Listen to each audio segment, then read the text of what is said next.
فذكر بالقرآن من يخاف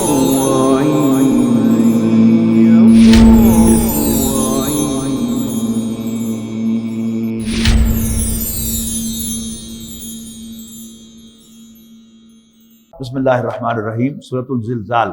اذا زلزلت الارض زلزالہا، اور جب زمین ہلا ڈالی جائے گی پوری شدت کے ساتھ، واخرجت الارض اثقالہا، اور وہ اپنے سارے بوجھ خزانے نکال باہر پھینکے گی، وقال الانسان ما لہا، اور انسان حیران ہو کر کہے گا اسے کیا ہو گیا؟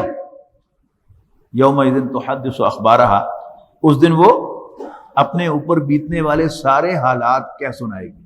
کیوں؟ بِأَنَّ رَبَّكَ أَوْحَىٰ، اس لیے کہ اس کے رب نے اس کو ایسا ہی حکم دیا ہوگا۔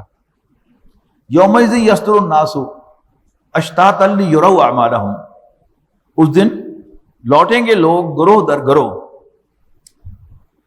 تاکہ وہ اپنے اعمال دیکھیں، اپنے اعمال نامے دیکھیں۔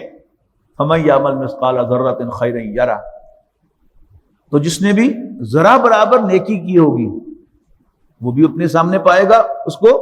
وَمَن يَعْمَلْ مِثْقَالَ ذَرَّةٍ شَرًّا يَرَهُ، اور جس نے ذرا برابر کوئی برائی کی ہوگی تو وہ بھی اس کو اپنے سامنے پائے گا۔ دنیا میں تو ہو سکتا ہے کہ آپ کسی جرم میں پکڑے جائیں اور جب آپ کے وکیل صاحب کہیں کہ جی ایف آئی آر کی کاپی لے آؤ، آپ ایف آئی آر نکلوا کے لائیں تو وہاں پتہ چلے کہ 4 دفعے لگی ہوئی ہیں۔ دنیا میں ہو سکتا ہے، وہاں نہیں ہو سکتا۔